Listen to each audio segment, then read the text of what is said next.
Bonsoir et bienvenue sur la Science Nocturne. Ce soir, nous allons voguer doucement vers l'inconnu, vers ces questions que la science n'a pas encore résolues.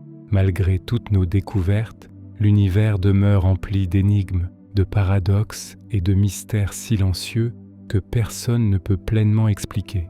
Certains sont cosmiques, s'étendant à travers les galaxies et les trous noirs. D'autres habitent ici même sur Terre, dans les océans, l'atmosphère et jusque dans nos propres corps. Ces questions sans réponse nous rappellent que la science n'est pas un livre de vérité définitive, mais une histoire sans fin qui continue de s'écrire.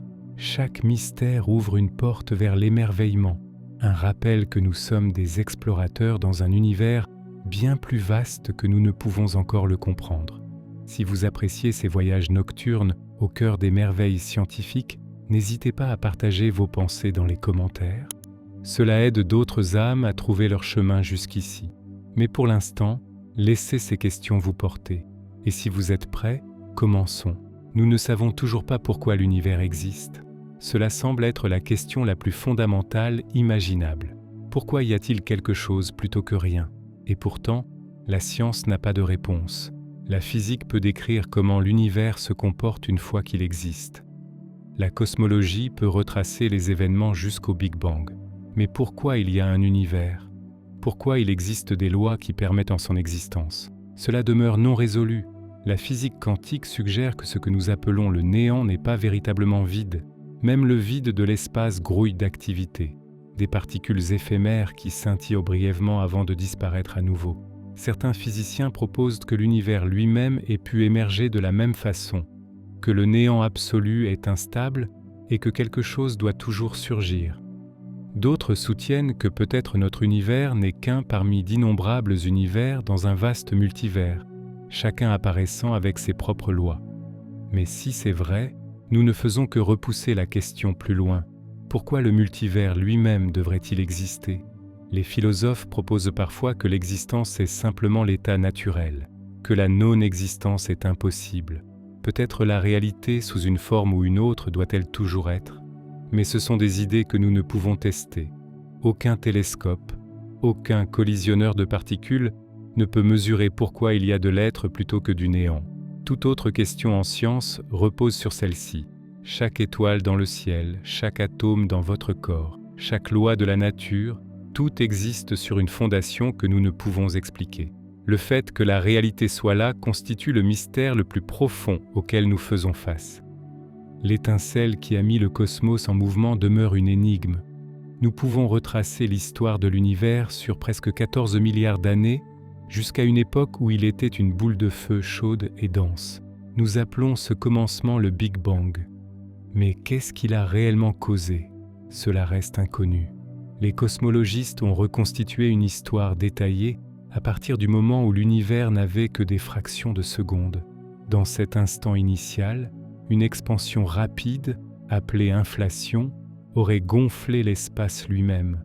Mais qu'est-ce qui a déclenché l'inflation? Pourquoi a-t-elle commencé? Et pourquoi s'est-elle arrêtée? Ces questions demeurent sans réponse. Certaines théories imaginent le Big Bang comme une fluctuation quantique, un tremblement dans le tissu de la réalité qui a donné naissance à l'espace et au temps eux-mêmes. D'autres suggèrent que le Big Bang n'était pas le premier événement, mais seulement un moment dans un cycle de naissance et de mort, avec des univers qui s'étendent, s'effondrent et recommencent. Ce qui complique encore la question, c'est le temps lui-même. Si l'univers inclut la naissance du temps, alors demander ce qui est venu avant pourrait n'avoir aucun sens. Nos instruments, le télescope spatial Hubble, le satellite Planck et le nouveau James Webb nous donnent des instantanés de l'univers naissant. Mais aucun ne peut scruter l'instant initial lui-même. Nous savons que l'univers a commencé. Nous pouvons mesurer son âge, cartographier sa croissance et étudier sa rémanence. Mais l'étincelle qui a mis le cosmos en mouvement, la véritable cause première, est un mystère encore caché dans l'obscurité. Le temps s'écoule toujours vers l'avant, mais personne ne peut expliquer pourquoi. À chaque instant, le présent glisse dans le passé. Nous nous souvenons d'hier, mais pas de demain. Un verre brisé ne se rassemble jamais. La chaleur passe d'un café chaud vers l'air, mais jamais l'inverse. Le temps, dans notre expérience, ne s'écoule que dans un sens. C'est ce qu'on appelle la flèche du temps. Ce qui rend cela étrange, c'est que les lois fondamentales de la physique n'exigent pas cela. Aux plus petites échelles, les particules peuvent se déplacer en avant ou en arrière dans le temps avec la même cohérence. Les équations sont symétriques. Rien en elles n'impose que le temps ne doive avancer que dans un sens. Et pourtant, notre monde entier dépend de ce sens unique. Les scientifiques relient souvent la flèche du temps à l'entropie. La tendance du désordre a augmenté. L'univers a commencé dans un état exceptionnellement ordonné et n'a cessé de se dégrader depuis. Mais pourquoi a-t-il commencé ainsi? Pourquoi le cosmos aurait-il débuté dans un état d'entropie si faible que le temps pourrait même avoir une direction? Certains physiciens pensent que la flèche du temps pourrait émerger de la façon dont l'information se propage. D'autres suggèrent qu'elle est liée à l'expansion de l'univers lui-même. Mais aucune de ces explications n'est complète. La direction du temps est quelque chose à l'intérieur de laquelle nous vivons chaque seconde de nos vies. Et pourtant, pourquoi il s'écoule vers l'avant et seulement vers l'avant reste l'un des mystères les plus fascinants de la science. La majeure partie de l'univers est faite de quelque chose que nous ne pouvons voir. Lorsque les astronomes mesurent la façon dont les galaxies tournent, ils découvrent quelque chose d'étrange. Les étoiles près des bords se déplacent beaucoup trop rapidement, comme si elles étaient retenues par une force invisible. Selon toute logique, ces étoiles devraient dériver dans l'espace. Au lieu de cela, elles restent liées. La conclusion est inévitable. La majeure partie de la masse de l'univers ne nous est pas visible. Nous l'appelons matière noire. La matière noire ne brille pas et n'absorbe pas la lumière. Les télescopes ne peuvent pas la voir directement. Pourtant, nous savons qu'elle doit être là, parce que sa gravité façonne tout ce qui l'entoure. Elle maintient les galaxies ensemble, courbe les trajectoires de la lumière stellaire provenant d'amas lointains et laisse de faibles ondulations dans le motif de la toile cosmique. Alors, qu'est-ce que c'est? Les scientifiques cherchent depuis des décennies.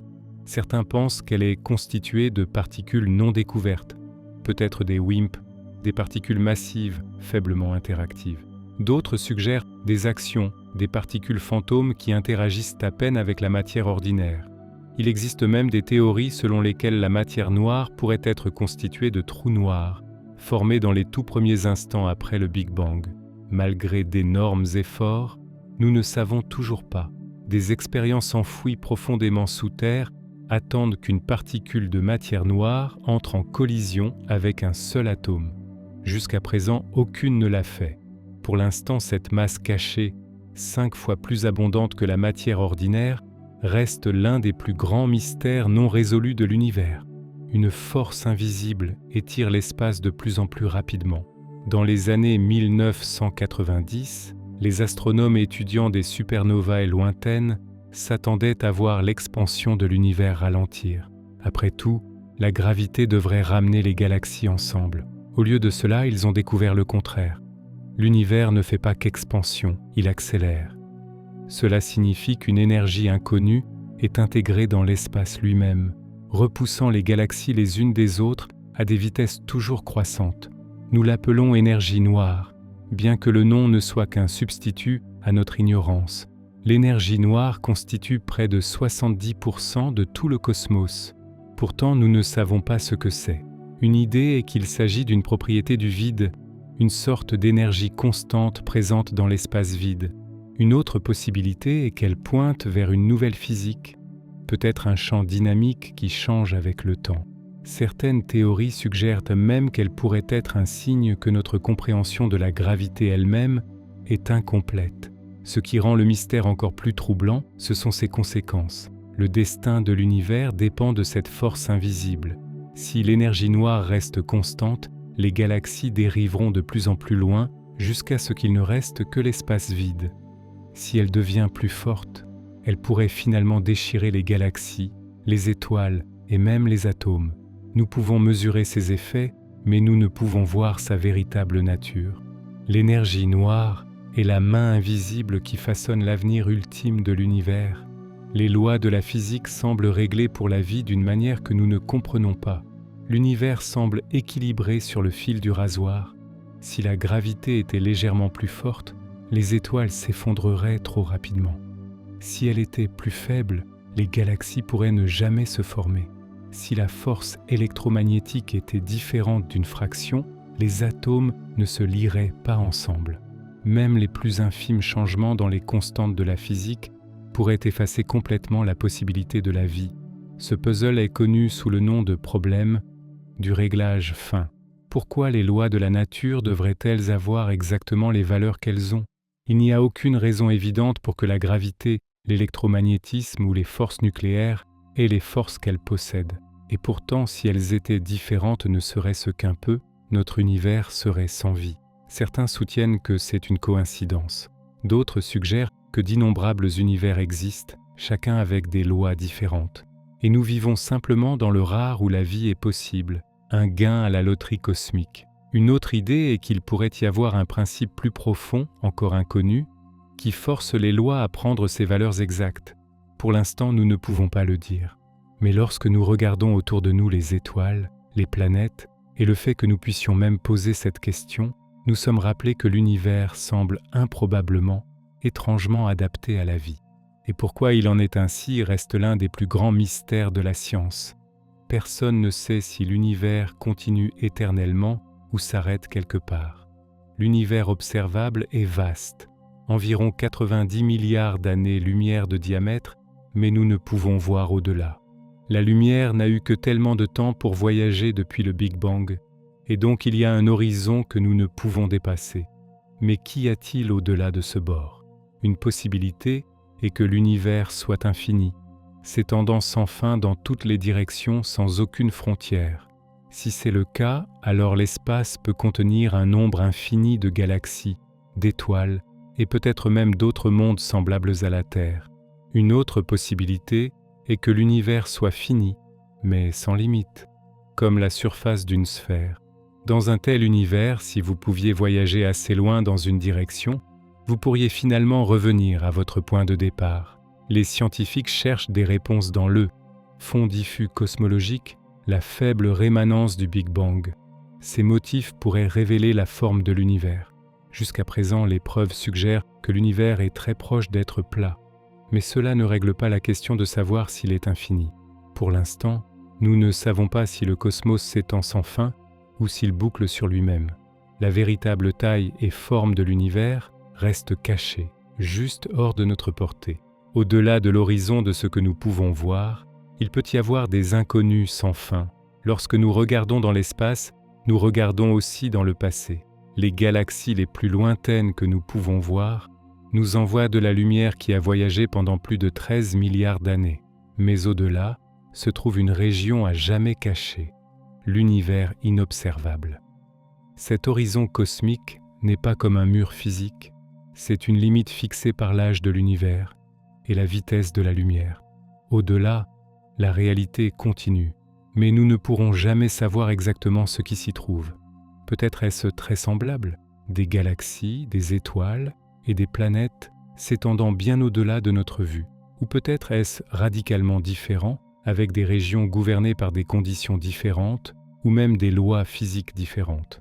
Certaines théories de l'inflation, l'expansion rapide censée s'être produite juste après le Big Bang, suggèrent que notre parcelle observable n'est qu'une bulle dans une réalité beaucoup plus grande. Si c'est vrai, la grande majorité de l'univers se trouve à jamais au-delà de ce que nous pouvons mesurer. Nous sommes liés à l'intérieur d'une île cosmique. Le ciel que nous voyons n'est que la plus petite fraction de ce qui peut exister. Le reste de l'univers est là-bas, silencieux et inaccessible, un inconnu permanent. Certains scientifiques croient qu'il existe d'autres univers, mais nous ne pouvons le prouver. L'idée du multivers est l'une des plus audacieuses de la science moderne. Elle suggère que notre univers pourrait ne pas être unique, mais l'un d'innombrables autres. Chaque univers pourrait avoir des lois physiques différentes, des histoires différentes, même un nombre différent de dimensions. Le concept émerge naturellement dans certaines théories. L'inflation peut créer des univers bulles, chacun se détachant avec ses propres conditions.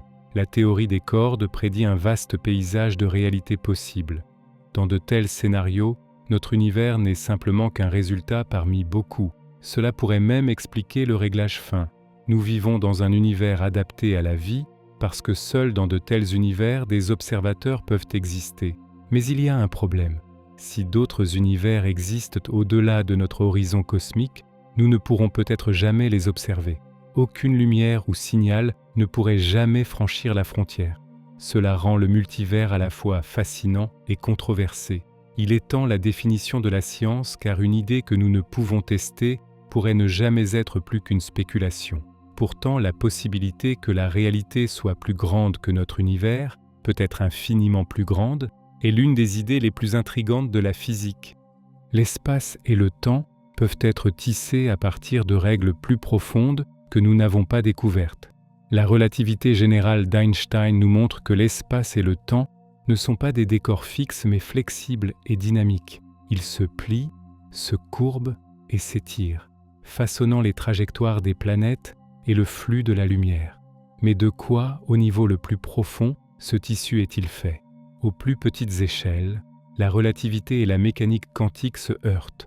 L'espace et le temps semblent lisses en relativité.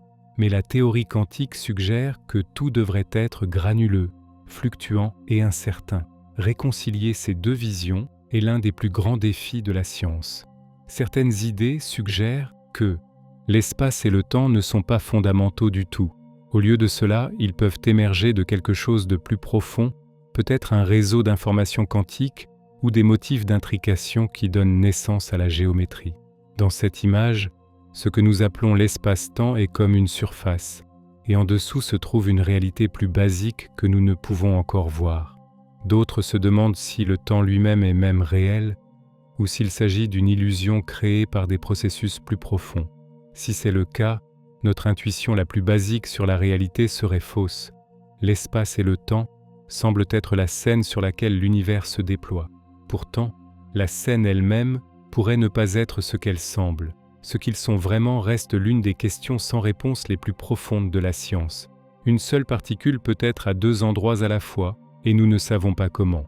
La mécanique quantique nous dit que les particules n'ont pas de position définie jusqu'à ce que nous les mesurions. Au lieu de cela, elles existent dans une superposition, une sorte de nuage de probabilités où de nombreux résultats sont possibles à la fois. Un électron peut être ici et là, traversant les deux fentes d'une expérience simultanément, interférant avec lui-même comme une onde. Ce n'est que lorsque nous regardons que la particule choisit un endroit. Ce n'est pas seulement de la théorie.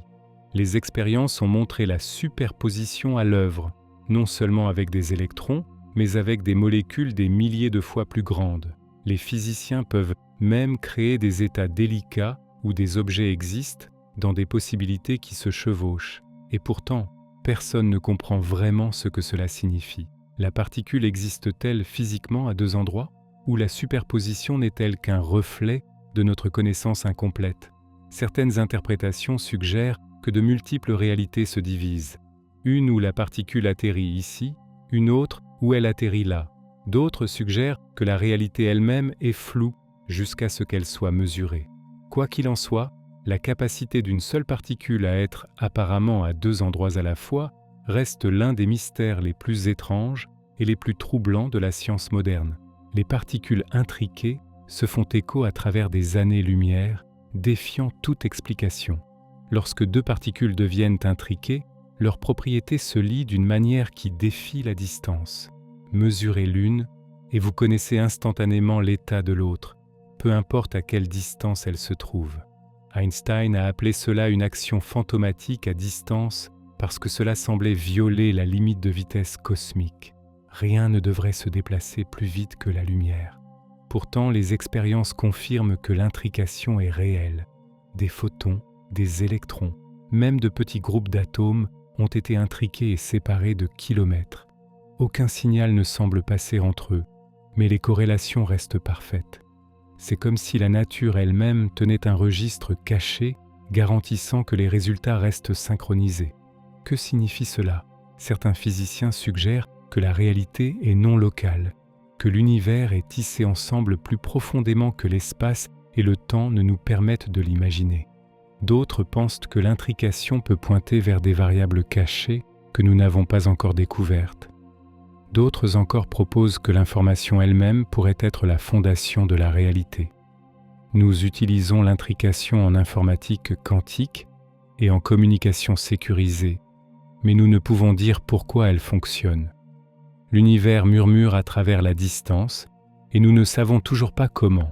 Personne ne sait pourquoi observer quelque chose semble changer ce que c'est. L'une des découvertes les plus étranges en physique est que l'acte de mesure affecte le système mesuré. Dans la célèbre expérience des doubles fentes, les particules se comportent comme des ondes quand personne ne regarde, créant des motifs d'interférence sur l'écran. Mais si nous mesurons par quelle fente une particule passe, le comportement ondulatoire disparaît. Le résultat change simplement parce que nous l'avons observé. Pourquoi devrait-il en être ainsi? Une explication est que la fonction d'onde, la description mathématique de tous les états possibles, s'effondre en un résultat défini lorsqu'elle est observée. Mais qu'est-ce qui compte comme un observateur? Est-ce un dispositif de mesure, une conscience humaine, ou l'effondrement n'est-il qu'une illusion cachant des lois plus profondes que nous ne voyons pas encore? Certaines interprétations disent que chaque possibilité se produit, se ramifiant dans de multiples univers. D'autres suggèrent que les particules n'apparaissent définies que lorsque l'information à leur sujet devient irréversible. Aucune de ces idées n'a été prouvée. Ce que nous savons, c'est que la ligne entre observateur et observé n'est pas aussi simple que nous le pensions autrefois. L'univers semble se soucier de savoir s'il est observé, et personne ne sait pourquoi. La gravité est beaucoup plus faible que toutes les autres forces, et nous ne savons pas pourquoi. La gravité règne sur le cosmos. Elle maintient les planètes en orbite, façonne les galaxies et gouverne le mouvement des étoiles. Et pourtant, comparée aux autres forces de la nature, elle est incroyablement faible. Un petit aimant sur votre réfrigérateur peut facilement surmonter l'attraction de toute la Terre. Pourquoi en est-il ainsi? La force électromagnétique, la force nucléaire forte et la force nucléaire faible opèrent toutes à des échelles minuscules avec un pouvoir énorme. La gravité en comparaison est chétive. Les physiciens ont tenté d'expliquer ce problème de hiérarchie pendant des décennies. Une possibilité est que la gravité se propage dans des dimensions cachées que nous ne pouvons voir, diluant sa force. Une autre est que la véritable échelle de la gravité est forte, mais qu'elle est masquée par une physique inconnue à de petites distances. Malgré des siècles d'études, nous ne comprenons toujours pas pourquoi la gravité est tellement plus faible que les autres forces. Ce déséquilibre n'est pas seulement une curiosité, il est fondamental à la structure de l'univers. Sans lui, les étoiles et les galaxies ne pourraient exister. La faiblesse de la gravité est le mystère silencieux qui rend le cosmos possible. L'univers d'Einstein et le monde quantique fonctionnent tous deux, mais ils refusent de s'emboîter. La relativité générale décrit l'univers à grande échelle avec une précision inégalée. La mécanique quantique explique le monde microscopique avec une exactitude étonnante. Chaque théorie a été testée à l'extrême et les deux passent chaque expérience que nous pouvons leur lancer. Mais elles ne s'accordent pas l'une avec l'autre. Lorsque nous essayons de décrire des situations où la matière et la gravité sont quantiques, comme à l'intérieur des trous noirs ou dans les premiers instants de l'univers, les équations s'effondrent. L'infini s'accumule sur l'infini. Les deux cadres sont mathématiquement incompatibles. Les physiciens ont cherché pendant des décennies une théorie du tout qui les unifie. Des candidates comme la théorie des cordes et la gravité quantique à boucle offrent des possibilités alléchantes, mais aucune expérience ne les a confirmées. Sans théorie unificatrice, nous ne pouvons vraiment comprendre la naissance du cosmos ou la nature de l'espace-temps aux plus petites échelles. Le fait que nos deux théories les plus réussies décrivent des réalités différentes est l'un des plus grands paradoxes de la science. Les deux fonctionnent parfaitement, et pourtant ensemble elles échouent. Le véritable cœur d'un trou noir reste inconnaissable. Les trous noirs sont des régions où la gravité est si forte que rien, pas même la lumière, ne peut s'échapper. Alors que la matière tombe vers l'intérieur, elle est écrasée vers le centre. Selon les équations d'Einstein, tout s'effondre en un seul point de densité infinie, une singularité. Mais l'infini est généralement un signe que nos mathématiques ont échoué. Que se trouve-t-il vraiment au cœur d'un trou noir? Certains pensent que la singularité est réelle, un endroit où les lois connues de la physique se décomposent. D'autres croient qu'une théorie plus profonde, peut-être la gravité quantique, remplacera la singularité par autre chose, une boucle d'espace-temps, un noyau fini ou un type d'objet entièrement nouveau que nous ne pouvons voir à l'intérieur. L'horizon des événements cache complètement l'intérieur de la vue. Pour l'instant, le cœur d'un trou noir est scellé au-delà de l'observation et au-delà de la certitude. Il reste l'un des mystères les plus inaccessibles de toute la science. Nous ne comprenons toujours pas ce que sont vraiment les singularités. Une singularité est un endroit où nos équations prédisent des infinis, une densité sans limite, une courbure sans borne, le temps et l'espace s'effondrant en quelque chose au-delà de la définition. Les trous noirs en contiennent. Le Big Bang peut avoir commencé par une. Mais que sont-elles vraiment ? Les singularités sont-elles des caractéristiques réelles de la nature ou sont-elles des signes que nos théories sont incomplètes ? De nombreux physiciens croient qu'elles pointent vers les limites de la relativité d'Einstein. Quelque part au-delà, une nouvelle théorie qui fusionne la relativité avec la mécanique quantique doit prendre le relais. Dans cette théorie, les infinis pourraient se dissoudre en quelque chose de fini et de descriptible. En attendant, les singularités restent des énigmes au bord de la physique. Ce sont des endroits où notre compréhension s'arrête et nos modèles se brisent. Ce qui se trouve au-delà d'elles est caché, attendant une théorie plus profonde de la réalité. Que l'information disparaisse à l'intérieur d'un trou noir est une question ouverte. Lorsque la matière tombe dans un trou noir, elle semble disparaître pour toujours. Mais en physique, l'information, les détails sur l'état d'un système, est censée être préservée. Alors qu'arrive-t-il à l'information enfermée à l'intérieur d'un trou noir ? Stephen Hawking a montré que les trous noirs peuvent lentement s'évaporer par rayonnement. Mais s'ils disparaissent complètement, où va l'information ? Si elle est détruite, les lois de la mécanique quantique seraient violées. Si elle s'échappe, alors d'une manière ou d'une autre, l'information doit fuir à travers le rayonnement de Hawking, un processus que personne ne comprend pleinement. Ce puzzle, connu sous le nom de paradoxe de l'information du trou noir, a défié les physiciens pendant des décennies. Certains pensent que l'information est stockée sur l'horizon des événements lui-même. D'autres soutiennent que les trous noirs pourraient se connecter à d'autres régions de l'espace-temps, permettant à l'information de s'échapper. D'autres encore pensent que notre compréhension même de la mécanique quantique pourrait nécessiter une révision. Le sort de l'information dans un trou noir est l'une des questions ouvertes les plus importantes en physique. Elle touche non seulement aux trous noirs, mais aux fondements les plus profonds de la réalité. Le rayonnement de Hawking est prédit, mais personne ne l'a jamais vu. Dans les années 1970, Stephen Hawking a fait une prédiction stupéfiante. Les trous noirs ne sont pas vraiment noirs. Les effets quantiques près de l'horizon des événements devraient les faire émettre un faible rayonnement, perdant lentement de la masse sur des échelles de temps inimaginables. Finalement, il pourrait s'évaporer entièrement. Ce rayonnement, maintenant appelé rayonnement de Hawking, est l'une des prédictions les plus célèbres de la physique moderne. Pourtant, nous ne l'avons jamais observé.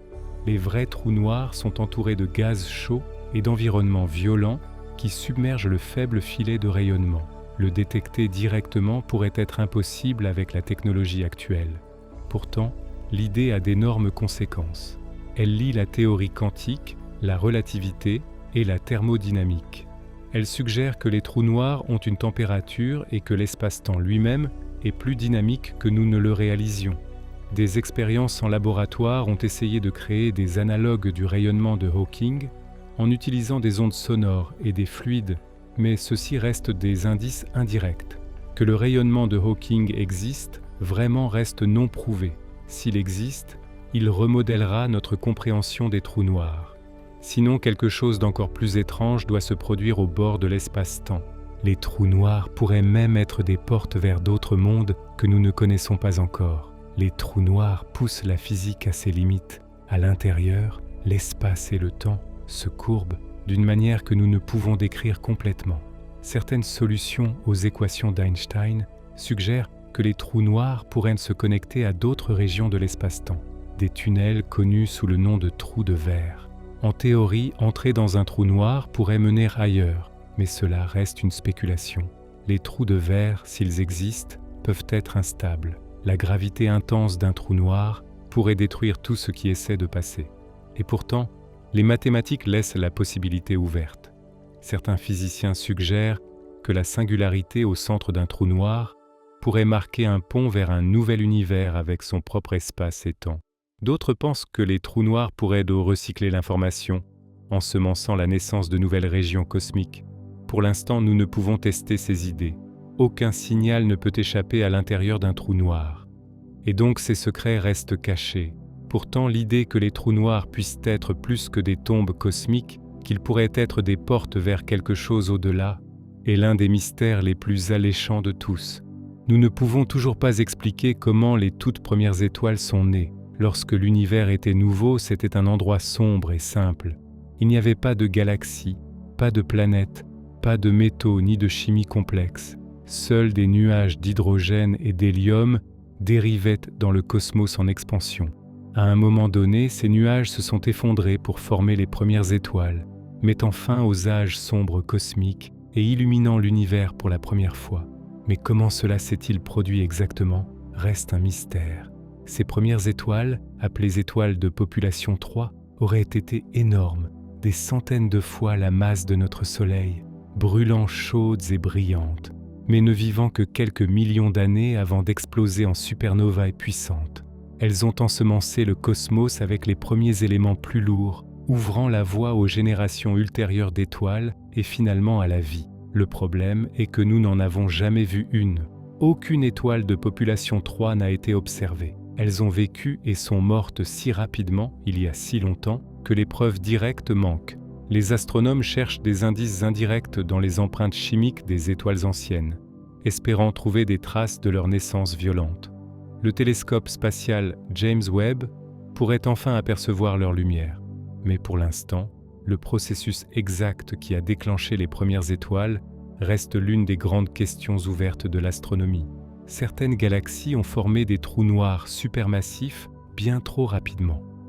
Au cœur de presque toutes les galaxies se trouve un trou noir supermassif, des millions ou des milliards de fois plus massif que notre Soleil. Nous savons comment les trous noirs peuvent croître en avalant du gaz, des étoiles et même d'autres trous noirs. Mais dans l'univers primitif, nous voyons des trous noirs qui ont grandi beaucoup trop grands, beaucoup trop vite.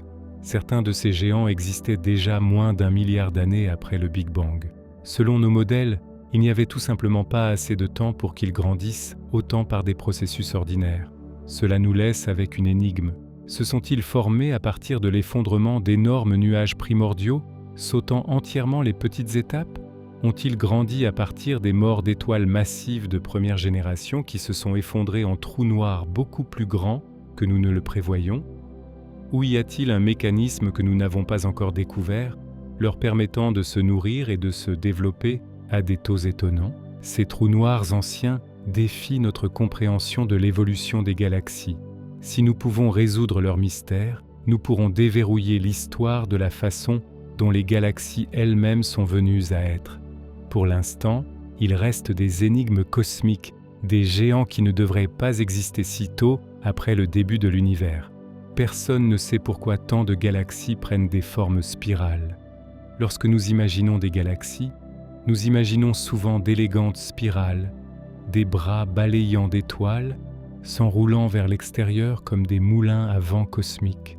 La Voie lactée en fait partie. Mais pourquoi les galaxies devraient-elles former de tels motifs spiraux complexes? La réponse n'est pas claire. Une idée suggère que les bras spiraux sont des ondes de densité comme des embouteillages sur une autoroute. Les étoiles se déplacent à travers eux, se regroupant en passant, créant l'illusion de bras permanents. Une autre théorie suggère que les spirales peuvent être façonnées par des interactions, les galaxies se tirant les unes les autres avec la gravité, agitant les étoiles en bras courbes. Les simulations peuvent recréer des structures spirales, mais pas avec une cohérence parfaite. Les spirales ne sont pas rares. En fait, elles sont courantes. Et pourtant, leur origine exacte et leur stabilité restent non résolues. Pourquoi certaines galaxies forment de belles spirales, tandis que d'autres deviennent des taches elliptiques, est encore une question ouverte en astrophysique. Lorsque nous regardons le ciel nocturne et voyons la Voie lactée étirée à travers lui, nous regardons de l'intérieur l'un de ces mystères.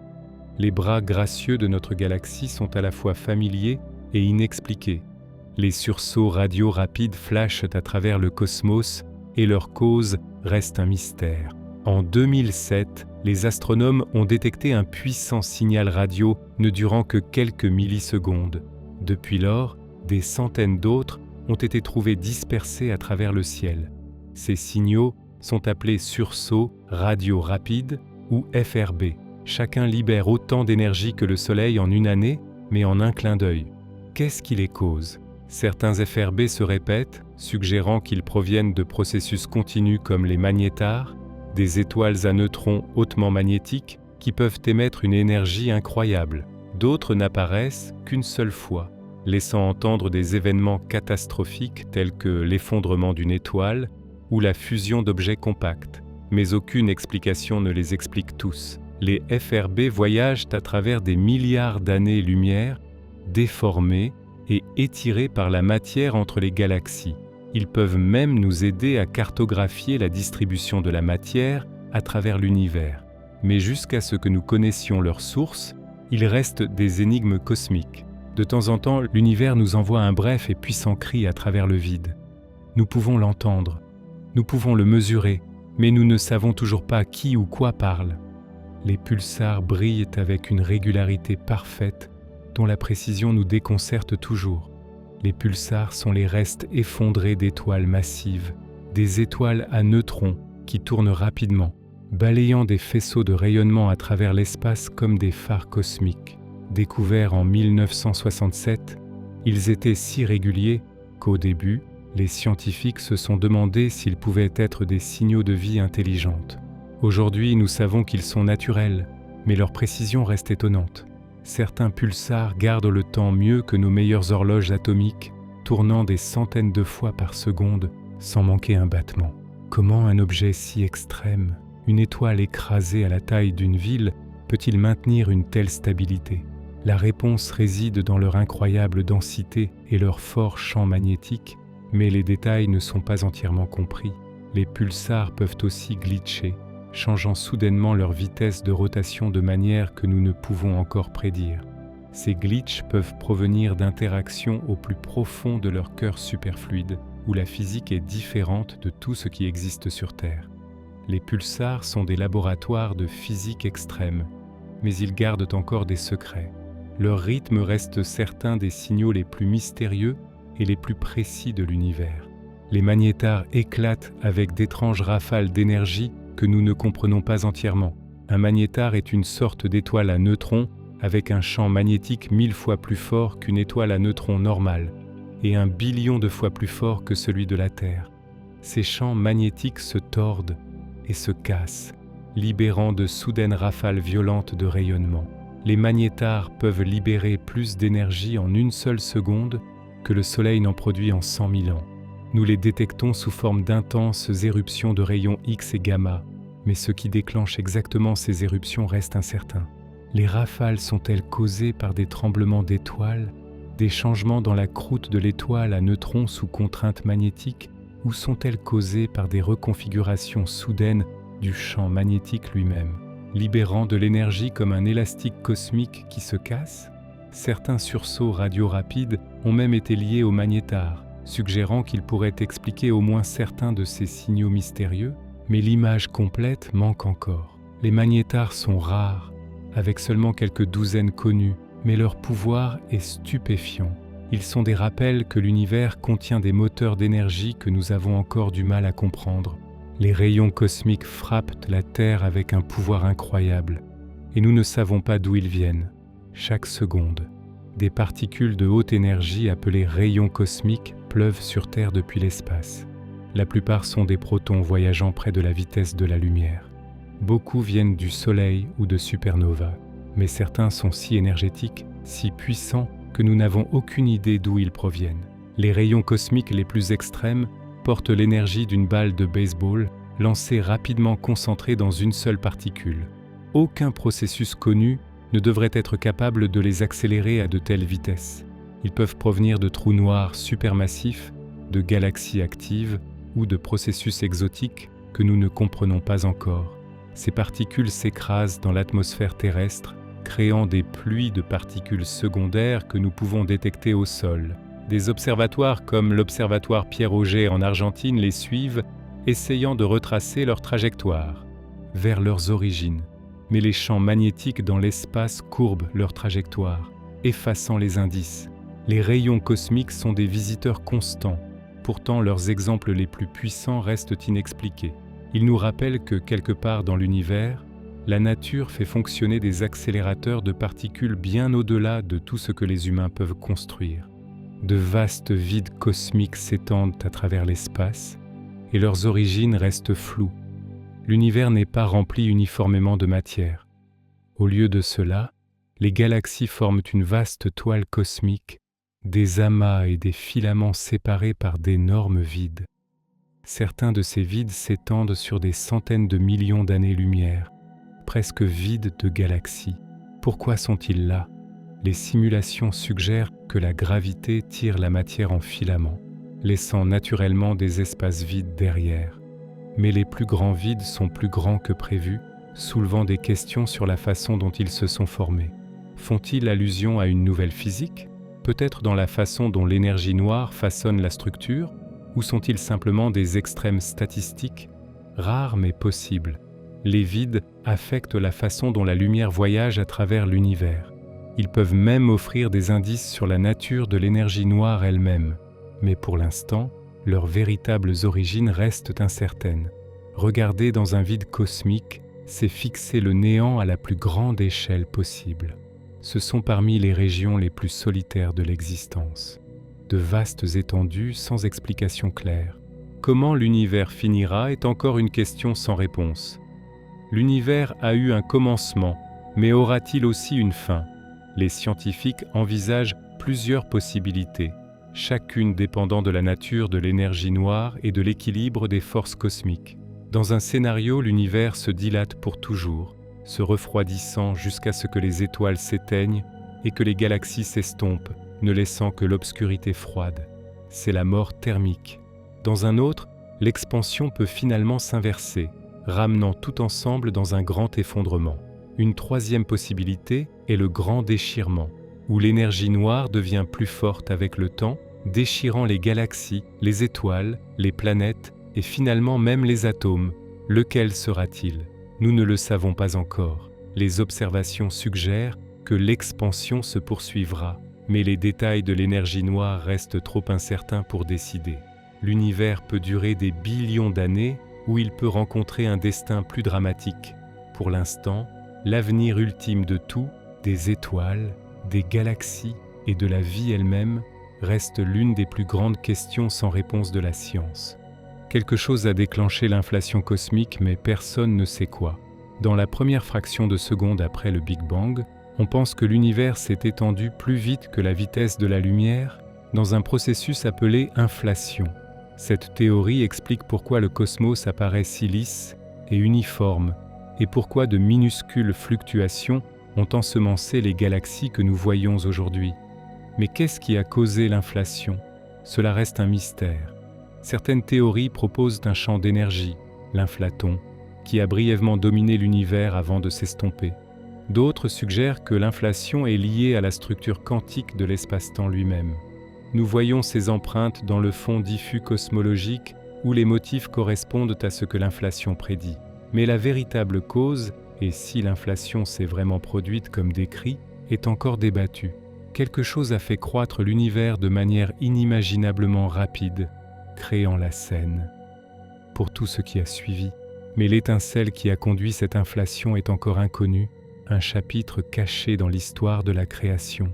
L'origine de la vie sur Terre est encore inconnue. La vie sur Terre a commencé il y a plus de 3,5 milliards d'années, mais les détails de son origine restent cachés. Les preuves fossiles montrent que les micro-organismes prospéraient déjà peu après le refroidissement de la planète. Mais comment la chimie non vivante a-t-elle franchi le seuil de la vie? Une idée est que la vie a commencé avec de simples molécules s'auto-organisant en chaînes capables de stocker de l'information, peut-être l'ARN avant l'ADN.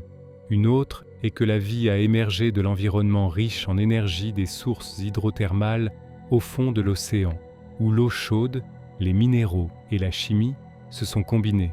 D'autres encore proposent que les éléments constitutifs de la vie aient pu arriver de l'espace, transportés sur des comètes ou des météorites qui ont bombardé la jeune Terre. Chaque idée a du soutien, mais aucune n'est prouvée. Les scientifiques ont réussi à créer des acides aminés et d'autres molécules de base dans des conditions de laboratoire censées imiter la Terre primitive. Mais produire un système pleinement vivant reste hors de portée. L'origine de la vie peut avoir été un événement unique, ou cela peut être un résultat naturel chaque fois que les bonnes conditions existent, jusqu'à ce que nous découvrions des preuves plus claires. Le moment où la chimie s'est d'abord éveillée à la biologie reste l'un des mystères les plus profonds de la science. Nous ne savons pas si la vie a commencé dans l'océan ou sur Terre. Notre planète a offert de nombreux berceaux possibles pour la première vie. L'océan, couvrant une grande partie de la Terre, semble être le candidat évident. Les sources hydrothermales, où l'eau chaude et les minéraux jaillissent du fond marin, fournissent une chimie riche et une énergie constante.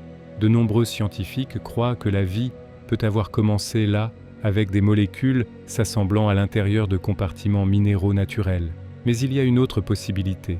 Certains chercheurs soutiennent que des bassins peu profonds sur Terre, soumis à des cycles de séchage et de remplissage, auraient pu concentrer les molécules et conduire les réactions nécessaires pour former les éléments constitutifs de la vie. La lumière ultraviolette du Soleil, souvent destructrice, aurait également pu alimenter des étapes clés de ces réactions. Les deux environnements semblent plausibles. Chacun offre des forces et chacun fait face à des défis. L'océan dilue les molécules, rendant plus difficile leur interaction, tandis que les bassins terrestres peuvent avoir été trop instables. Jusqu'à ce que des preuves plus solides émergent, nous ne savons pas si la vie a d'abord remué dans les océans profonds ou dans les eaux peu profondes de la Terre. La réponse reste cachée dans le passé profond, dans les roches et les fossiles, qui se sont depuis longtemps transformés.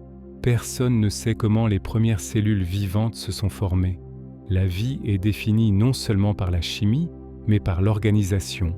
Les cellules modernes sont des structures complexes, avec des membranes qui les séparent du monde extérieur et avec des machines moléculaires, effectuant d'innombrables réactions. Mais comment la première cellule est-elle apparue à partir de la chimie sans vie ? Une possibilité est que des molécules grasses naturellement présentes sur la Terre primitive aient formé des bulles qui ont piégé une chimie utile à l'intérieur. Ces membranes primitives auraient dû permettre à l'énergie et aux molécules de circuler tout en protégeant les chaînes fragiles d'ARN ou de protéines. Au fil du temps, la chimie à l'intérieur aurait pu devenir plus complexe, devenant finalement autonome. Les expériences montrent que des membranes simples peuvent en effet se former spontanément dans les bonnes conditions. Mais comment le saut de ces compartiments primitifs à la complexité d'une cellule vivante s'est produit est encore inconnu. Cette transition de la chimie désordonnée à la première cellule organisée reste l'un des grands mystères de la biologie. Jusqu'à ce que nous le comprenions, nous ne pouvons dire comment la vie a vraiment commencé. L'ADN a choisi une forme très spécifique, mais pourquoi il l'a fait reste un mystère. Toute vie sur Terre utilise la même molécule pour stocker l'information, l'ADN. Sa double hélice est élégante et universelle, portant les instructions pour chaque organisme. Mais pourquoi cette molécule et pourquoi cette forme ? La chimie permet de nombreuses façons possibles de stocker l'information. L'ARN, par exemple, est plus simple et peut être venu en premier, mais quelque part dans l'histoire primitive de la vie, l'ADN a pris le relais comme code maître. Sa stabilité, sa capacité à se répliquer de manière fiable et sa capacité à transporter d'immenses quantités d'informations l'ont rendu uniquement adapté. Pourtant, nous ne savons pas pourquoi la structure spécifique de l'ADN, une double hélice avec des bases précisément appariées, est devenue la solution dont toute vie dépend. Était-ce inévitable, dicté par la chimie, ou était-ce un accident, un seul résultat réussi parmi de nombreuses alternatives échouées ? L'universalité de l'ADN suggère qu'il pourrait être la meilleure réponse que la nature pouvait trouver. Pourtant, pourquoi la vie a choisi ce chemin exact reste une question ouverte, faisant allusion à des mystères profonds dans la chimie qui sous-tend l'existence. Les origines des virus sont encore floues. Les virus sont des entités étranges. Ils ne sont pas vivants au sens traditionnel. Ils ne peuvent se reproduire seuls, comptant plutôt sur le détournement de la machinerie des cellules vivantes. Pourtant, ils ne sont pas simplement des molécules inertes. Ils évoluent, s'adaptent et influencent le cours de la vie sur Terre. D'où viennent-ils? Certains scientifiques pensent que les virus sont des reliques du monde de l'ARN, des survivants d'avant que les cellules pleinement vivantes n'évoluent. D'autres croient qu'ils ont commencé comme des morceaux de matériel génétique qui se sont échappés des cellules et ont appris à se copier eux-mêmes. Une troisième possibilité était qu'ils étaient autrefois des organismes vivants qui sont devenus dépouillés à leur forme la plus simple. La vérité peut être que les virus sont apparus de plus d'une façon, leurs origines aussi diverses que la vie elle-même. Ce qui est clair, c'est qu'ils sont anciens. Ils peuvent même avoir joué un rôle crucial dans l'évolution de la vie complexe, transférant des gènes entre organismes. Les virus brouillent la ligne entre la vie et la non-vie, et leur début reste l'un des mystères les plus durables de la biologie. Certaines molécules sont devenues vivantes, tandis que d'innombrables autres ne l'ont pas fait. Nous ne savons pas pourquoi. La Terre primitive était un terrain de jeu chimique. Des molécules simples se formaient partout, des sources des profondeurs marines aux bassins volcaniques, en passant par les atmosphères frappées par la foudre. Parmi elles, certaines ont commencé à se lier en chaînes plus complexes comme les acides aminés et les nucléotides. Mais seule une infime fraction de cette chimie a franchi la ligne vers la vie. Pourquoi ces molécules et pas d'autres? Quelle propriété spéciale a permis à certaines de s'organiser en systèmes auto-réplicatifs? La vie était-elle inévitable une fois que les bons ingrédients se sont réunis? Ou était-ce un accident rare dépendant d'événements fortuits? Les expériences suggèrent que de nombreux éléments constitutifs de la vie peuvent se former dans des conditions naturelles, mais créer un système autonome et évolutif reste insaisissable. Le saut de la chimie à la biologie est vaste, et nous ne savons pas encore comment il s'est produit. Cette incertitude soulève des questions profondes. Si la vie est inévitable, alors l'univers peut être rempli de mondes vivants. Si c'était un coup de chance, alors nous pouvons être absolument seuls.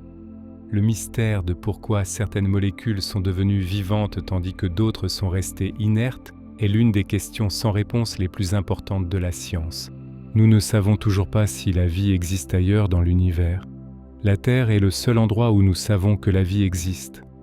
Mais avec des milliards d'étoiles dans notre galaxie et des milliards de galaxies au-delà, il semble peu probable que nous soyons seuls.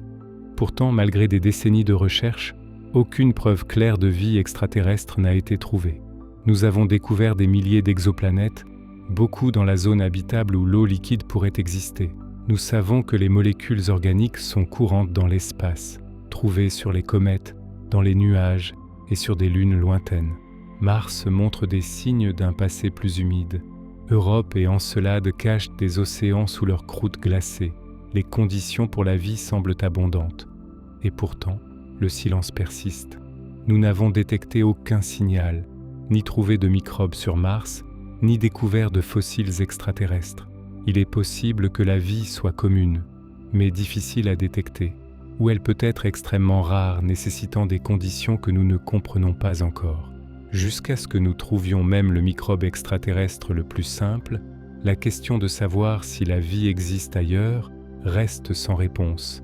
La vie pourrait-elle se former à partir d'une chimie complètement différente de la nôtre? Nous ne savons pas. Toute vie sur Terre est construite sur la même fondation, le carbone, l'eau, l'ADN et les protéines. Mais doit-il en être ainsi? La vie pourrait-elle exister avec une chimie entièrement différente?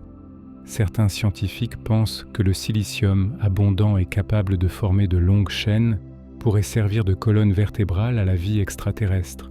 D'autres imaginent des organismes qui utilisent de l'ammoniac au lieu de l'eau ou des biochimies exotiques, prospérant dans des mers de méthane comme celle sur Titan, la lune de Saturne.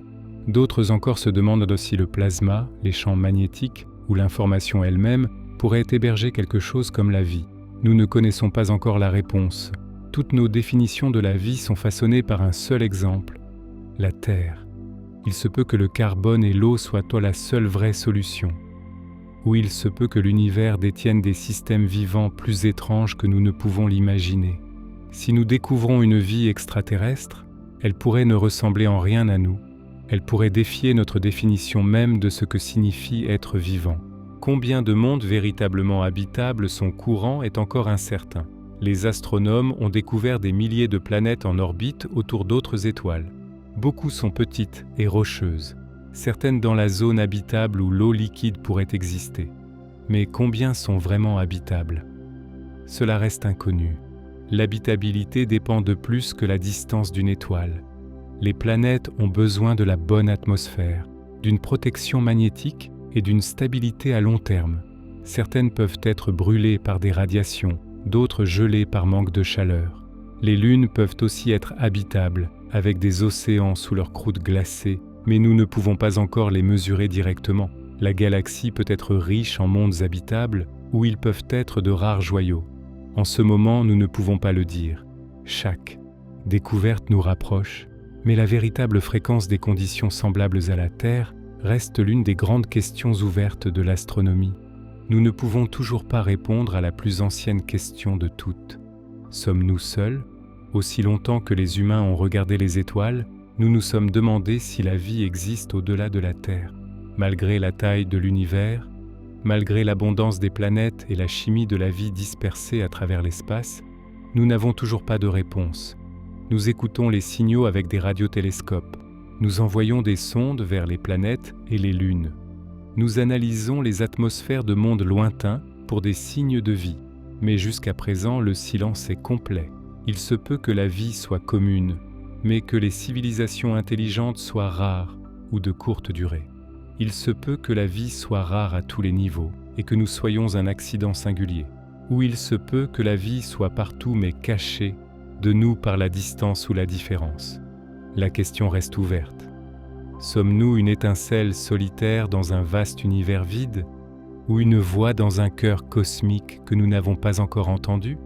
Jusqu'à ce que nous trouvions des preuves, la réponse à cette plus ancienne des questions reste inconnue. La conscience émerge du cerveau, mais nous ne savons pas comment. Chaque pensée que vous avez, chaque souvenir, chaque lueur de conscience semble surgir du cerveau. Les scientifiques peuvent mesurer les signaux électriques se déplaçant à travers les neurones. Ils peuvent désactiver la conscience avec l'anesthésie et ils peuvent même suivre l'activité du cerveau lorsque vous vous concentrez sur une image ou un son. Pourtant, rien de cela n'explique pourquoi il y a une expérience intérieure. Pourquoi des neurones qui tirent devraient-ils créer le sentiment d'être vivant? Un scan cérébral peut montrer de l'activité dans le cortex visuel lorsque vous voyez un coucher de soleil, mais il n'explique pas pourquoi cette expérience s'accompagne de la lueur du rouge et de l'or dans votre esprit. Il montre des circuits pour le son, mais il n'explique pas pourquoi écouter votre chanson préférée est si émouvant. Les chercheurs ont des idées que la conscience apparaît lorsque l'information se propage à travers le cerveau, ou lorsque les neurones forment certains motifs, ou même que la conscience est une propriété plus profonde de l'univers lui-même. Mais aucune de ces idées n'explique vraiment le saut de la matière à l'esprit. La conscience est la chose la plus ordinaire. C'est ce que vous vivez en ce moment. Et pourtant, quand nous essayons de l'expliquer, elle glisse entre nos doigts. Nous savons qu'elle émerge du cerveau, mais le comment reste le mystère le plus profond de tous. Les rêves remplissent nos nuits, mais leur but est encore inconnu. Chaque nuit, pendant que vous dormez, votre esprit crée des mondes. Certains sont vivants, remplis de gens et d'endroits que vous connaissez. D'autres sont étranges et fragmentés, se dissolvant dès que vous vous réveillez. Ce sont des rêves. Et bien que nous en fassions tous l'expérience, personne ne sait vraiment pourquoi ils se produisent. Certains scientifiques pensent que les rêves sont la façon dont le cerveau s'exerce. Ils peuvent rejouer des souvenirs, renforçant des connexions utiles. D'autres croient que les rêves aident à réguler les émotions, vous permettant de traverser la peur, la tristesse ou le conflit dans un espace sûr et irréel. Certains disent qu'ils ne sont que des décharges aléatoires d'un cerveau endormi assemblés en histoire. Ce qui rend les rêves plus déconcertants, c'est qu'ils peuvent être si puissants. Un cauchemar peut vous réveiller dans la terreur, même si vous êtes en sécurité dans votre lit. Un bon rêve peut vous laisser sourire toute la journée. Parfois, les rêvent, résolvent même des problèmes. Des écrivains, des artistes et des scientifiques ont tous décrit des percées qui leur sont venues en dormant. Nous savons que le cerveau est actif pendant que nous rêvons, surtout pendant le sommeil où les yeux clignotent sous les paupières fermées, mais le but derrière cela reste insaisissable. Les rêves sont des voyages nocturnes familiers vers des terres étranges, mais leur véritable signification est encore cachée. Le temps semble plus lent ou plus rapide, selon nous. Personne ne sait pourquoi. Pensez à un moment où le temps semblait ralentir jusqu'à un rampement, un accident évité de justesse, une peur soudaine, une expérience intense. Maintenant, pensez au contraire, des vacances qui semblaient s'évanouir en un instant ou des heures qui ont disparu lorsque vous étiez pleinement absorbé par quelque chose que vous aimiez. Le temps de l'horloge est stable, mais notre sens du temps ne l'est certainement pas. Pourquoi ? Personne ne le sait avec certitude. Certains croient que le cerveau a une horloge interne et que les émotions comme la peur l'accélèrent, tandis que les états calmes la ralentissent. D'autres suggèrent que notre cerveau juge le temps par le nombre d'événements qu'il traite. Un moment rempli de nouveaux détails semble plus long, un moment de routine semble plus court. Cela pourrait expliquer pourquoi les étés d'enfance semblent sans fin, tandis que les années d'adulte passent plus rapidement. La nouveauté étire notre perception et la routine la compresse. Mais ce n'est qu'une théorie. Ce que nous savons, c'est que le temps dans l'esprit est élastique. Il s'étire, se contracte et parfois même semble s'arrêter. Les secondes et les minutes sont constantes, mais notre expérience d'elles est mystérieuse, s'écoulant selon des règles que nous ne comprenons pas encore. Nous ne comprenons pas encore comment les souvenirs sont stockés et rappelés. Votre vie entière, votre premier jour d'école, vos moments les plus heureux, vos regrets les plus profonds, est stocké quelque part à l'intérieur de votre cerveau. Et pourtant, comment ces souvenirs sont conservés et comment ils reviennent quand vous en avez besoin, reste un mystère. Les scientifiques savent que les souvenirs ne sont pas comme des fichiers dans un classeur. Ce sont des motifs d'activité à travers de nombreux neurones répartis dans différentes régions. L'hippocampe aide à tisser ces motifs, agissant comme une sorte d'index. Mais exactement comment le cerveau encode un souvenir et le récupère plus tard n'est pas entièrement compris. Parfois, les souvenirs changent lorsque nous les rappelons, étant remodelés avant d'être stockés à nouveau. Parfois, nous créons même de faux souvenirs qui semblent complètement réels. Pourquoi certains souvenirs durent toute une vie, tandis que d'autres s'estompent en un jour ? Pourquoi une certaine odeur déverrouille-t-elle soudainement une scène vivante de l'enfance ? Les expériences montrent des aperçus, des neurones qui tirent, lorsqu'un visage spécifique est vu, une activité cérébrale qui reflète le rappel de souvenirs. Mais l'image complète manque. La mémoire est la colle qui fait de nous qui nous sommes. Et pourtant, la machinerie derrière elle, comment les moments font partie de nous et comment ils reviennent des années plus tard, est encore inconnue. Nos émotions sont profondes, mais leurs origines restent mystérieuses. Les émotions façonnent chaque partie de la vie. La joie nous pousse en avant, la peur nous retient, la colère éclate, la tristesse pèse lourd. Mais d'où viennent-elles ? Les scientifiques savent que les émotions impliquent le corps aussi bien que le cerveau. Votre cœur s'emballe lorsque vous avez peur. Votre estomac se noue lorsque vous êtes anxieux. Les larmes montent lorsque vous êtes triste. Mais les origines de ces sentiments sont encore débattues. Les émotions sont-elles câblées d'anciens outils de survie intégrés à notre biologie ou sont-elles construites par le cerveau, façonnées par la culture, la mémoire et l'interprétation ? Nous savons que certaines régions du cerveau jouent un rôle. L'amygdale pour la peur, l'insula pour le dégoût, le cortex préfrontal pour la régulation, mais aucun centre émotionnel unique n'existe. La musique peut donner la chair de poule. Les parfums peuvent déclencher une soudaine nostalgie. Parfois, nous ne savons même pas pourquoi nous ressentons ce que nous ressentons. Les émotions sont de puissants guides, dirigeant nos choix souvent plus que la raison ne le fait. Pourtant, la façon dont elles surgissent, la façon dont elles s'emparent du corps et de l'esprit, reste l'un des mystères les plus intimes de l'être humain. La créativité apparaît en éclairs soudains, mais nous ne savons pas d'où elle vient. Un artiste fixe une toile vierge, un écrivain une page vide, un scientifique un problème non résolu. Des heures peuvent passer sans rien, et puis soudainement, une idée arrive, claire, surprenante, vivante. D'où vient-elle? La créativité semble être une étincelle, mais son origine est cachée. Certains disent que c'est le cerveau qui mélange et assortit de vieilles idées de nouvelles façons. D'autres pensent que cela nécessite de s'éloigner, de laisser le subconscient travailler pendant que l'esprit conscient se repose. De nombreuses percées dans l'histoire sont venues non pas au bureau, mais dans les rêves, les douches ou les promenades tranquilles. Les scans cérébraux suggèrent que différents réseaux sont impliqués, certains générant des idées, d'autres les jugeant, mais cela n'explique toujours pas le moment de l'inspiration. Pourquoi la solution arrive-t-elle soudainement avec une telle force? Pourquoi certaines personnes débordent-elles d'idées créatives tandis que d'autres luttent? La créativité est l'un des plus grands dons de l'humanité, façonnant l'art, la science et le progrès. Pourtant, le lieu d'où viennent les idées, ce saut silencieux du néant vers quelque chose, est un mystère que nous ne pouvons toujours pas expliquer. Le déjà-vu fait que le présent semble répété et personne ne sait pourquoi. Vous entrez dans une pièce où vous n'avez jamais été auparavant et soudainement tout semble étrangement familier. Vous savez ce qui va se passer ensuite bien que vous ne le sachiez pas. C'est le déjà-vu et cela reste l'un des mystères les plus étranges de l'esprit. Les scientifiques suggèrent qu'il pourrait s'agir d'un tour de la mémoire.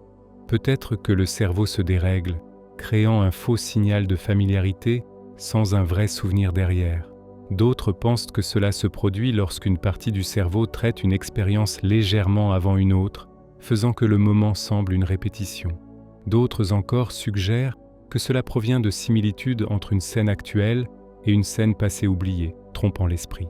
Ce qui rend le déjà-vu si mystérieux, c'est l'intensité. Pendant quelques secondes, la réalité semble doubler, à la fois nouvelle et remémorée. Presque tout le monde en fait l'expérience. Pourtant, personne ne peut prédire quand ou pourquoi. Le déjà-vu nous rappelle que la mémoire et la perception sont fragiles et que le cerveau nous trompe parfois de manière que nous ne comprenons pas encore. Les placebos peuvent guérir, mais le pouvoir derrière eux est encore un mystère. Imaginez prendre une pilule, être dit qu'elle soulagera votre douleur, et puis réellement vous sentir mieux, même si la pilule ne contenait rien du tout. C'est l'effet placebo, et c'est réel. Les médecins ont vu des placebos réduire la douleur, soulager la dépression et même calmer les symptômes de la maladie de Parkinson.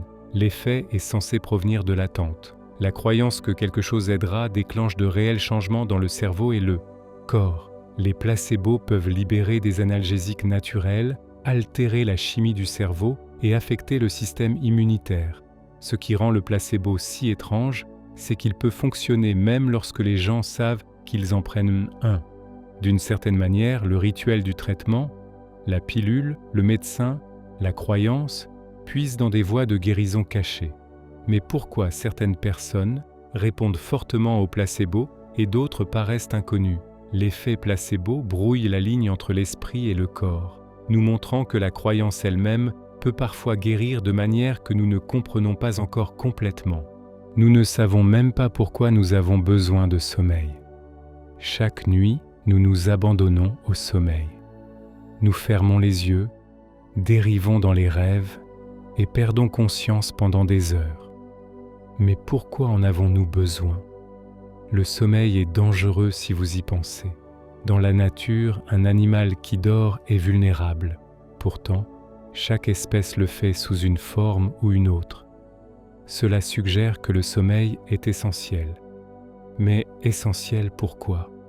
Certains scientifiques croient que le sommeil aide le cerveau à stocker des souvenirs et à apprendre.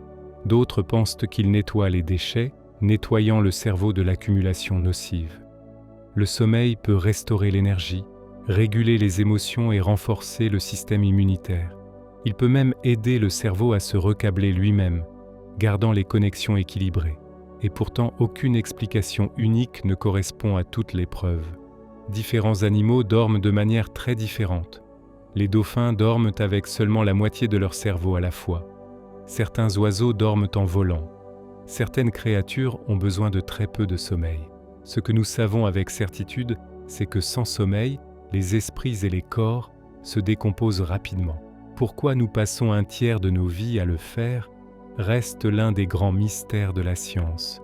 Nous ne savons toujours pas pourquoi le vieillissement se produit comme il le fait. Chaque être vivant sur Terre vieillit. La peau se ride, les cheveux grisonnent, les muscles s'affaiblissent et finalement le corps commence à faillir.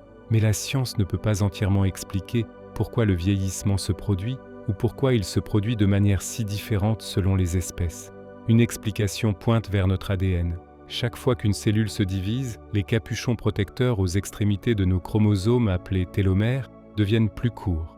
Finalement, la cellule cesse complètement de se diviser. Une autre théorie blâme les dommages. Les molécules d'oxygène et d'autres sous-produits corrodent lentement les cellules au fil du temps, laissant des cicatrices qui s'accumulent. D'autres voient le vieillissement comme un effet secondaire de l'évolution, un compromis qui permet à l'énergie d'être concentrée sur la reproduction dans la jeunesse, mais laisse le corps vulnérable par la suite. Pourtant, la nature présente des exceptions. Certaines tortues et certains poissons ne montrent presque aucun signe de vieillissement. Certaines méduses semblent capables de revenir à des stades antérieurs de la vie, contournant complètement le déclin. Les rataupes nus vivent beaucoup plus longtemps que prévu, montrant une résistance contre de nombreuses maladies de l'âge. Pourquoi certaines créatures résistent au vieillissement, tandis que les humains y succombent? Et pourquoi le processus se déroule-t-il avec une telle prévisibilité en nous?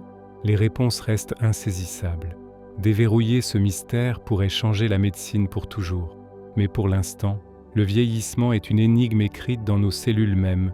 Les limites de la durée de vie humaine restent incertaines. La plus longue vie humaine confirmée s'est terminée à 122 ans. Mais était-ce le plafond supérieur de la biologie humaine ou juste un cas remarquable? La vérité est que personne ne le sait. Certains chercheurs soutiennent que les humains ont une limite stricte. Au-delà d'un certain âge, le corps ne peut se réparer assez rapidement pour survivre. Les preuves suggèrent que les taux de survie diminuent fortement après 110 ans, laissant entendre un plafond biologique. D'autres insistent qu'il n'y a pas de maximum strict, seulement des chances toujours croissantes de fragilité, de maladie et de hasard. Ce qui est déroutant, c'est que bien que l'espérance de vie moyenne ait grimpé de façon spectaculaire grâce à la médecine, à l'hygiène et à la nutrition, la durée de vie maximale a à peine bougé. Presque personne ne vit au-delà de 115 ans, peu importe où ou quand. Pourtant, les scientifiques recherchent des moyens d'étendre la vie plus loin. Ils étudient des familles de supercentenaires qui restent en bonne santé jusqu'à un âge extrême. Ils cherchent des gènes qui résistent à la maladie et testent des médicaments qui ralentissent le vieillissement chez les animaux. Les humains pourraient-ils un jour atteindre 150 ans ou même 200? Les données offrent des indices mais aucune certitude. La limite supérieure de la vie humaine reste cachée, attendant que quelqu'un découvre si elle est fixe ou peut être repoussée plus loin. Certains animaux peuvent régénérer des membres entiers et nous ne pouvons expliquer comment. Si une salamandre perd une patte, elle en fait repousser une nouvelle. Si une étoile de mer perd un bras, elle le reconstruit lentement. Même certains vers peuvent régénérer un corps entier à partir d'un seul fragment. Dans la nature, la régénération est étonnamment courante, mais les humains ne peuvent pas le faire sauf de la manière la plus infime. Un bout de doigt peut repousser chez un enfant, mais un membre perdu ne revient jamais. La question est, pourquoi eux et pas nous? Les scientifiques étudiant les salamandres découvrent que lorsqu'elles sont blessées, leurs cellules près de la plaie semblent se réinitialiser, revenant à un état flexible comme ceux d'un embryon. De là, les cellules se développent en muscles, os et nerfs, parfaitement organisés. Les humains partagent beaucoup des mêmes gènes. Pourtant, pour des raisons que nous ne comprenons pas, nos corps ne les utilisent pas de la même manière. Si nous pouvions déverrouiller cette capacité, la médecine serait transformée. Les cœurs endommagés pourraient se guérir eux-mêmes. Les moelles épinières pourraient repousser. Les membres pourraient revenir. Et pourtant, malgré des décennies d'études, le plan complet de la régénération reste caché. Pourquoi la nature a permis à certaines créatures de manier ce pouvoir tout en nous le refusant est un mystère. Pour l'instant, la régénération appartient à la salamandre, à l'étoile de mer et à quelques autres. Un miracle que nous ne pouvons qu'observer avec émerveillement. Certaines créatures vivent beaucoup plus longtemps que prévu, et nous ne savons pas pourquoi. La plupart des animaux suivent un schéma simple. Les petits corps vivent des vies courtes, les grands vivent plus longtemps, les souris vivent de quelques années, les éléphants vivent de nombreuses décennies, les humains avec nos longues vies sont des valeurs aberrantes parmi les primates, mais éparpillées dans la nature se trouvent des créatures qui défient complètement ces règles. Le requin du Groenland glisse sous la glace arctique pendant des siècles. Sa durée de vie s'étend sur plus de 400 ans. Les baleines boréales chantent dans les mers gelées pendant plus de 2 siècles. Les minuscules rats taupes nus vivent 10 fois plus longtemps que des rongeurs similaires avec une remarquable résistance au déclin lié à l'âge. Certaines palourdes ont été découvertes, vivantes après plus de 500 ans. Pourquoi ? Les scientifiques ont trouvé des indices, des protéines inhabituelles qui résistent aux dommages, des systèmes de réparation d'ADN qui semblent plus efficaces, des métabolismes qui se déplacent à un rythme incroyablement lent. Mais aucune réponse unique ne les explique tous. Chaque espèce semble avoir sa propre clé de la longévité, et les humains ne peuvent pas encore la copier. Ces créatures nous rappellent que le vieillissement n'est pas une loi fixe de la nature, mais une énigme avec de nombreuses solutions. Si nous pouvions apprendre leurs secrets, nous pourrions un jour déverrouiller de nouvelles façons de prolonger nos propres vies. Pour l'instant, il reste des énigmes intemporelles du monde naturel. Certains animaux survivent en étant gelés solides, mais leurs secrets restent cachés. Imaginez être gelé dans la glace, votre sang cristallisé, votre cœur silencieux, votre corps rigide. Pour la plupart des créatures, cela signifie la mort, mais pas pour tous. La grenouille des bois d'Amérique du Nord gèle solidement en hiver. Son cœur s'arrête, son corps se raidit. Pourtant, lorsque la chaleur printanière revient, la grenouille dégèle et s'en va en sautant indemne. Certains insectes et poissons peuvent faire de même, et les tardigrades, de minuscules oursons d'eau, peuvent endurer des extrêmes bien au-delà du gel, survivant dans le vide de l'espace lui-même. Comment font-ils ? Certaines créatures remplissent leur corps de molécules antigel spéciales qui empêchent les cristaux de glace de déchiqueter leurs cellules. D'autres utilisent des sucres qui stabilisent les tissus pendant le gel. Mais les détails exacts de la façon dont leur cerveau, cœur et autres organes délicats survivent pendant des mois sans activité restent flous. Si nous pouvions maîtriser cette astuce, cela pourrait changer les transplantations d'organes, la médecine, même les voyages spatiaux. Nous pourrions préserver des organes pendant des mois, peut-être mettre des humains en hibernation pour de longs voyages.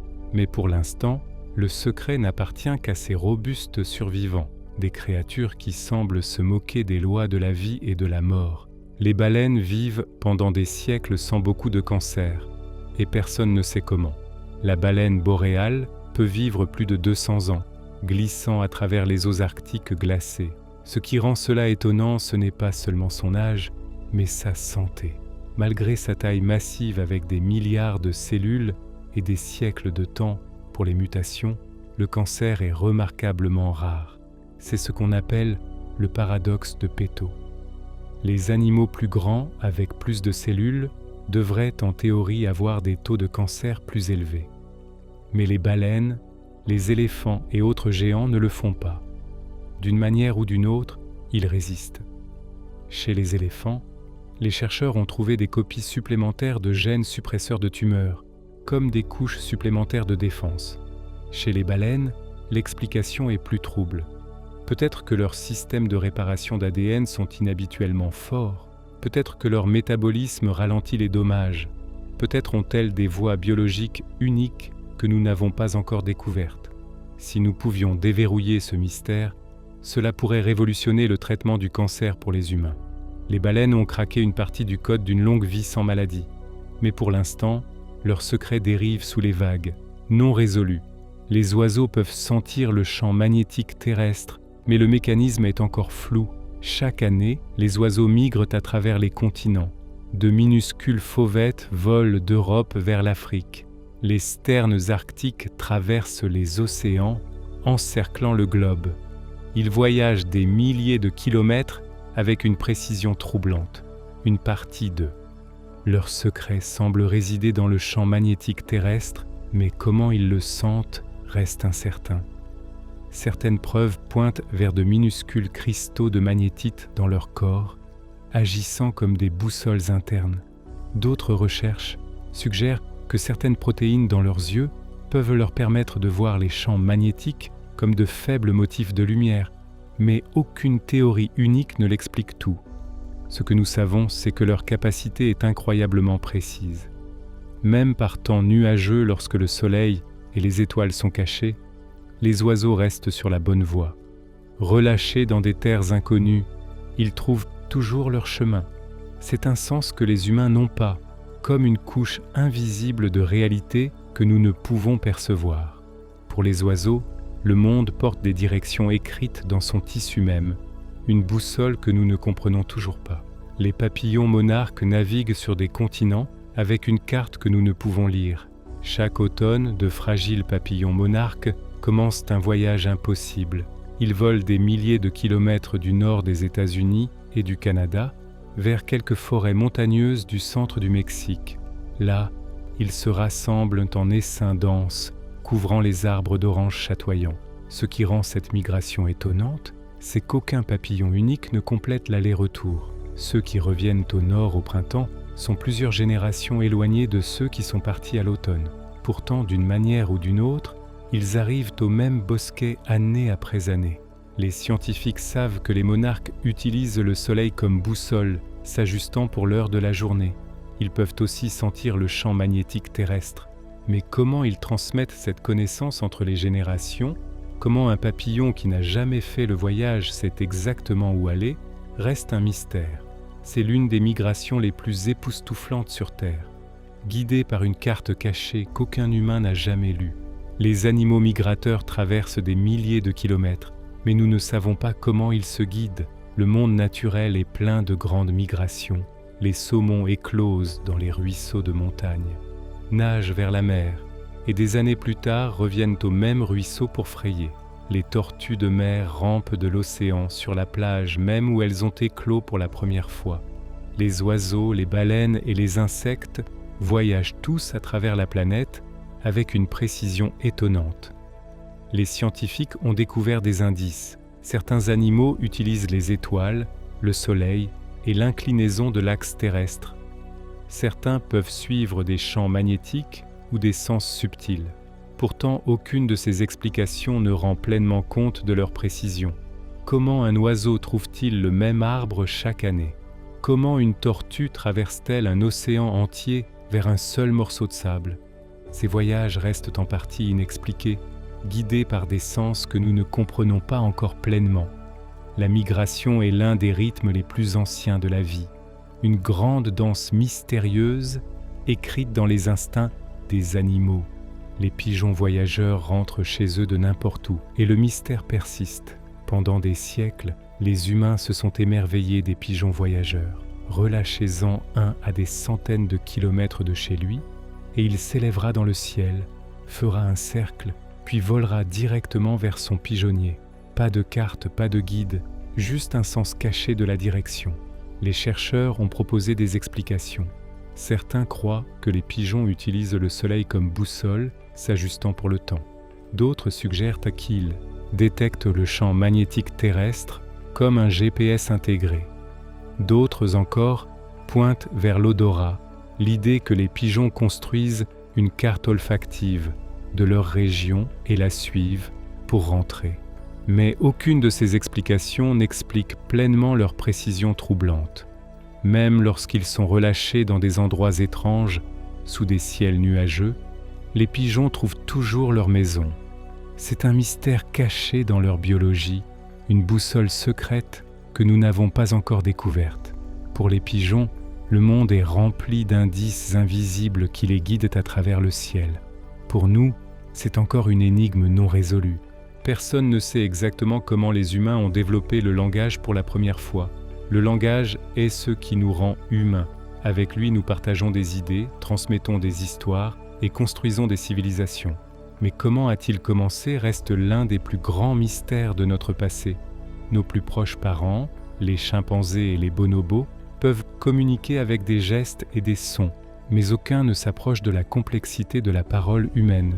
À un moment donné, nos ancêtres on fait le saut des appels simples au langage structuré, complet, avec la grammaire, l'abstraction et des possibilités infinies. Mais quand et comment cela s'est-il produit?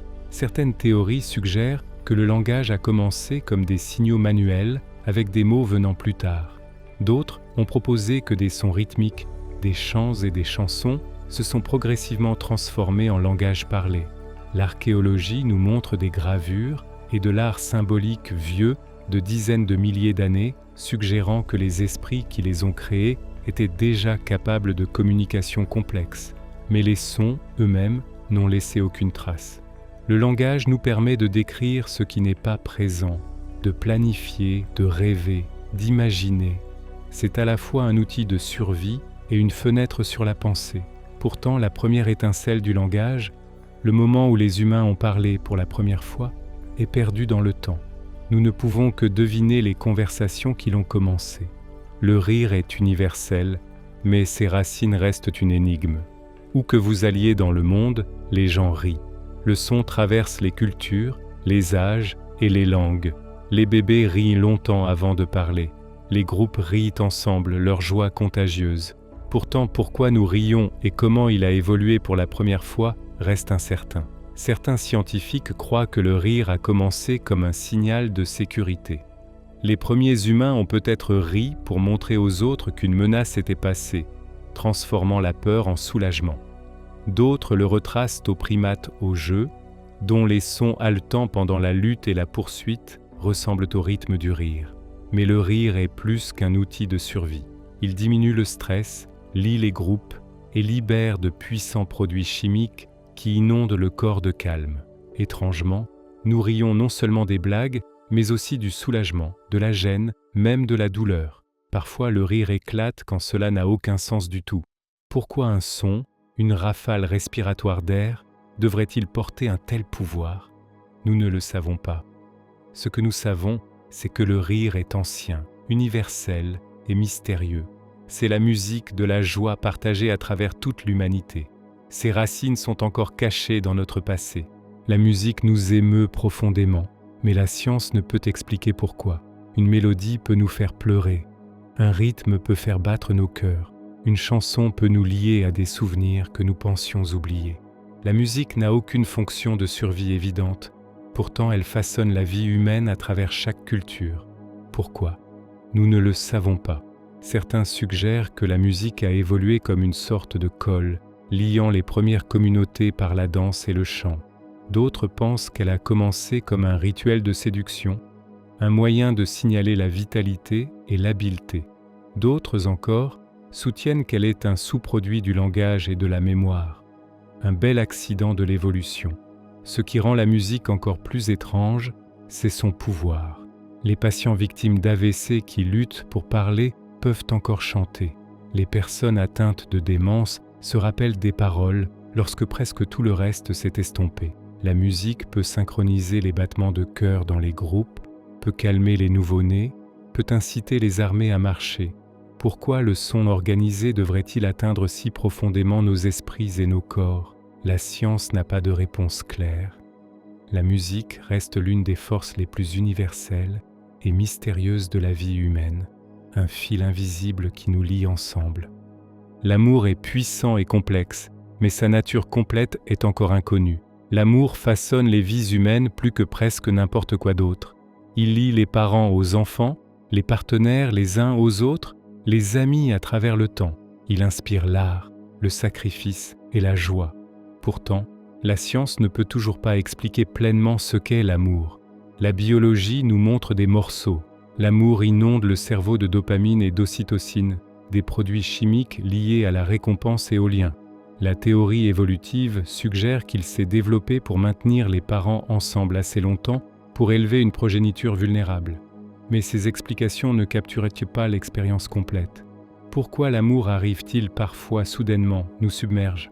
Pourquoi dure-t-il toute une vie dans certains cas et s'estompe-t-il dans d'autres?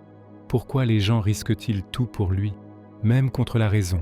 L'amour n'est pas seulement de la chimie ou de l'instinct, c'est de la mémoire, de l'histoire, de l'imagination et quelque chose de plus.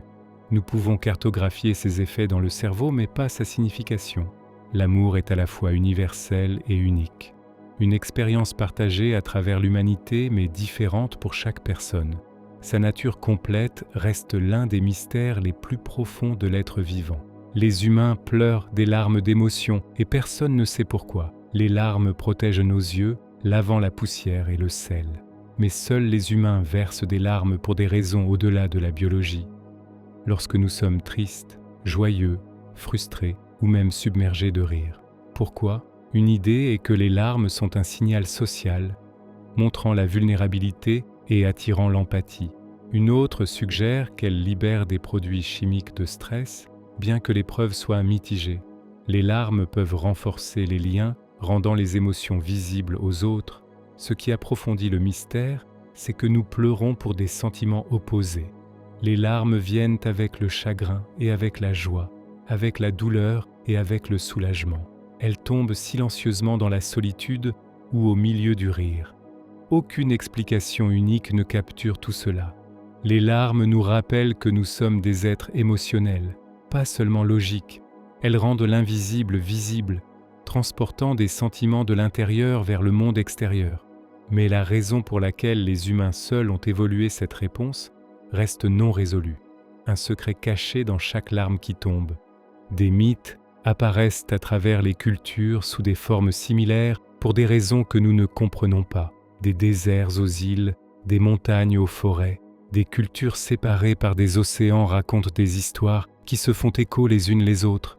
Des mythes de grandes inondations, de dieux du ciel, de tricksters, de mondes souterrains, ils apparaissent encore et encore.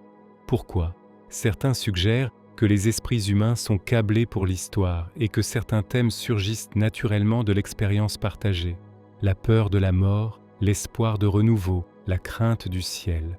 D'autres croient que les mythes anciens se sont propagés par la migration et le commerce, laissant des échos dans des terres lointaines. D'autres encore se demandent si les mythes sont façonnés par des motifs plus profonds dans le cerveau humain, des symboles nés du même paysage intérieur.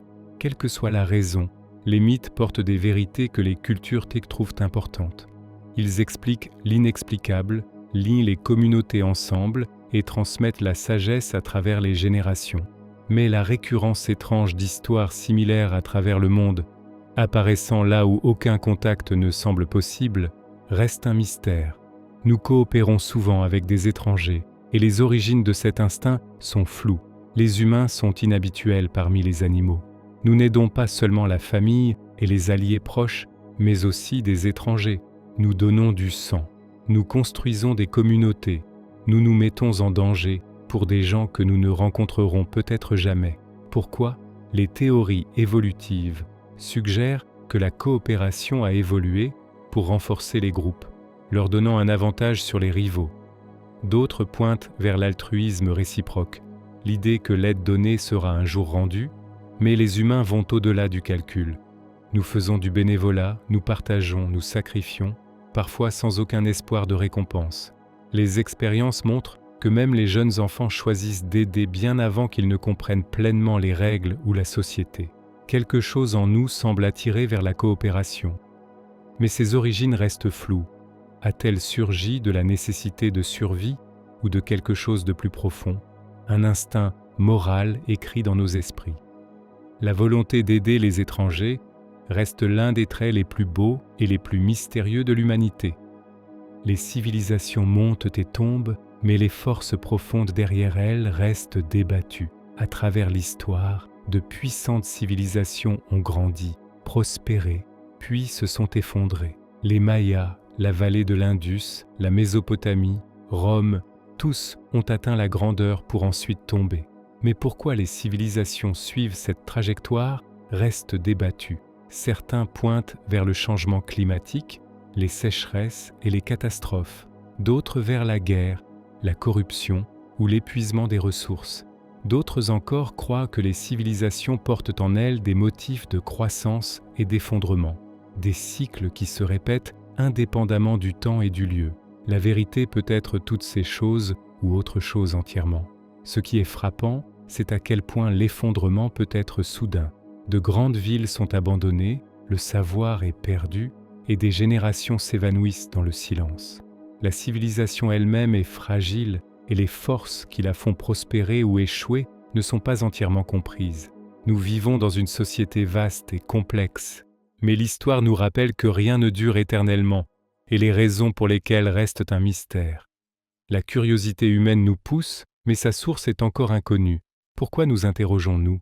Pourquoi levons-nous les yeux vers les étoiles et posons-nous des questions qu'aucune autre créature ne semble poser? La curiosité est l'un des traits déterminants de l'humanité. Mais d'où vient-elle reste floue.